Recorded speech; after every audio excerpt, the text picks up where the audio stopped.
लोक त्याचा आनंद लुटतात. आज वनमंत्री म्हणून आणि ऐरोली मतदारसंघाचा आमदार म्हणून सर्व आमच्या वरिष्ठ अधिकारी, प्रामुख्याने मँग्रोव्ह सेलचे यांच्या समवेत आणि आपल्या समवेत ऐरोली पासून बेलापूर जेटी पर्यंत आपण बोटीने प्रवास केला. एकूणच मँग्रोव्हच्या सगळ्या एकूण त्या दर्शनानं मन भारावून गेलं. मँग्रोव्हला तिथे काही धोका कुठे राहिलेला नाही. आउटरली आता आतल्या भागातून काय धोका आहे ते अधिकारी वर्ग त्या बाबतीत दक्षता घेतील.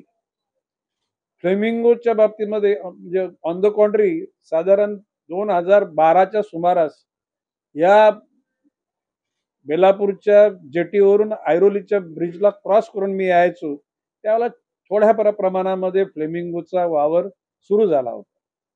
परंतु त्याच्यानंतर फ्लेमिंगो करता अतिशय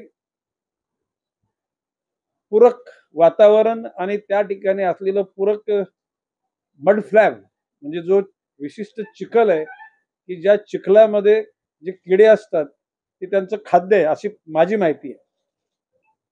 एकूणच मुंबईचा पूर्व किनाऱ्याचा काही भाग आणि नवी मुंबईचा पूर्ण किनारा म्हणजे आपल्या NRI पासून तर ऐरोली पर्यंतचा परिसर, याच परिसरामध्ये संपूर्ण महाराष्ट्रामध्ये फ्लेमिंगो आहेत. म्हणजे मी नेहमी बोलतो Navi Mumbai city is blessed by God. देवाचं वरदान मिळालेलं शहर म्हणून नवी मुंबईकडे आपण बघतो आणि निसर्गाने सुद्धा त्या अनुषंगानं नवी मुंबईला सजवलेली आहे. आता एकूण तिथून प्रवास करताना माझ्या काही गोष्टी ज्या नजरेत आल्या त्या गोष्टी मला न आवडलेल्या, कारण ह्या राज्याचा 2दा पर्यावरण मंत्री मी होतो. त्या कालखंडामध्ये ऐरोलीचे प्रथम आमदार संदीप नाईक ज्यावेळेला इस्तंबूलला गेले होते त्यावेळेला त्यांनी अशा एका बोटीची माहिती मला दिली की जी बोट समुद्र किनाऱ्याच्या म्हणजे प्रामुख्याने बंदराच्या परिसरात बोटींची ज्या ठिकाणी ये-जा असते त्या ठिकाणी ऑइल, डिझेल, पेट्रोल त्या ठिकाणी समुद्रावर पडत असतं आणि त्याचे तवंग त्या ठिकाणी तयार होतात.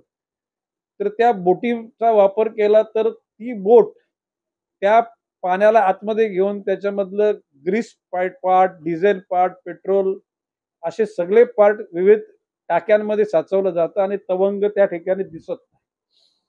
आता खरं म्हणजे मी मँग्रोव्ह डिव्हिजनच्या आमच्या प्रमुख SV रामराव यांना मी सांगितलेलं की तिन्ही विभागाशी आपण संपर्क साधा. नगरविकास विभाग सुद्धा शहरातून निघणारा सांडपाणी STP ट्रीट न केलेला जो एकूण STPचा पार्ट आहे तो भाग, काही ठिकाणी केमिकल कारखान्यामधून निघणारा वॉटर पोल्युशन आणि धुराचं पोल्युशन सुद्धा त्याला कॉज करतं. आणि म्हणून नगरविकास विभाग, पर्यावरण विभाग, MMB आणि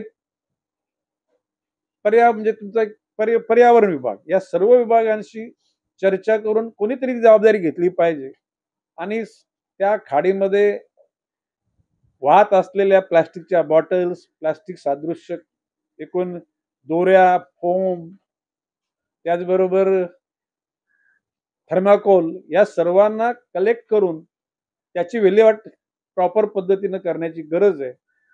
आणि एकूणच शेवटी शासनाची संयुक्तिक जबाबदारी आहे. मी सर्व मंत्री महोदयांशी बोलेन. माननीय एकनाथजी शिंदे नगरविकास मंत्री, उपमुख्यमंत्री त्यांच्याशी बोलेन. नितेशजी राणे जे MMB म्हणजे बंदर विकासाचे मंत्री त्यांच्याशी बोलेन.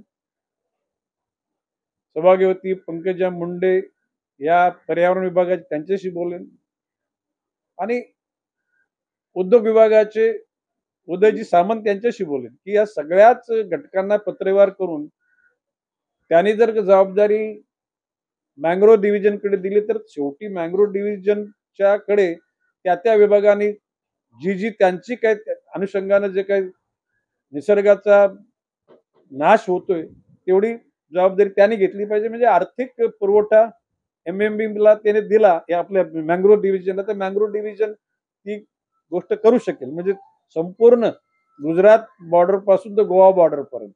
परंतु सगळ्यांचीच संयुक्त जबाबदारी आहे आणि गरज पडली तर माननीय मुख्यमंत्री देवेंद्र फडणवीसांशी मी बोलेन, उपमुख्यमंत्री अजितदादांशी बोलेन की आपल्या, कारण तिथे आता आपल्या मँग्रोव्ह सेलच्या माध्यमातून पर्यटकांना नेलं जातं आणि ते विचित्र सलग बघितल्यानंतर पुन्हा त्या खाडीत येण्याची कोणाची इच्छा होणार नाही. मी या बंदरावरून ऐरोली परत मी माझ्या स्वतःच्या बोटीने ज्याला प्रवास करायचो त्याला इतक्या मोठ्या प्रमाणात प्लास्टिकच्या बॉटल्स किंवा प्लास्टिकचा प्रादुर्भाव तिथं नव्हता, परंतु आता इतक्या मोठ्या प्रमाणामध्ये दिसतोय की कुठेतरी काही सगळं थांबलं पाहिजे. आता कधी कधी घरात पूजा वगैरे झाली तर कौतुकाने लोक म्हणजे जशी गंगेमध्ये अस्थि विसर्जन करतात, त्याचबरोबर समुद्रामध्ये अस्थि, तशाच प्रकारचं निर्माल्य हे कुठेतरी असं पूल बघितला किंवा पुली बघितली की ते घरातलं निर्माल्य त्या ठिकाणी बिंदास टाकून टाकतात. मग त्याकरता लोकांमध्ये अवेअरनेस, जागरूकता निर्माण केली पाहिजे.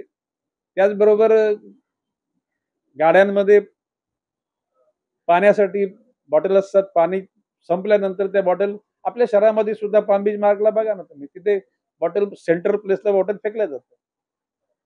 शेवटी प्रश्न असे की लोक काही गोष्टी चुकीच्या करतील पण त्याच्यावर न रागावता मनामध्ये खेद असला पाहिजे पण राग असता कामा नये.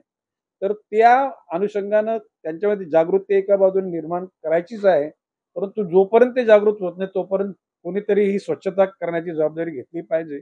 आणि निश्चितपणे जर कोणीच नाही घेतली तर मँग्रोव्ह डिव्हिजनला ती घ्यायला लावू आणि मग गरज पडली तर CSR माध्यमातून आपण फंड्स त्या ठिकाणी निर्माण करू.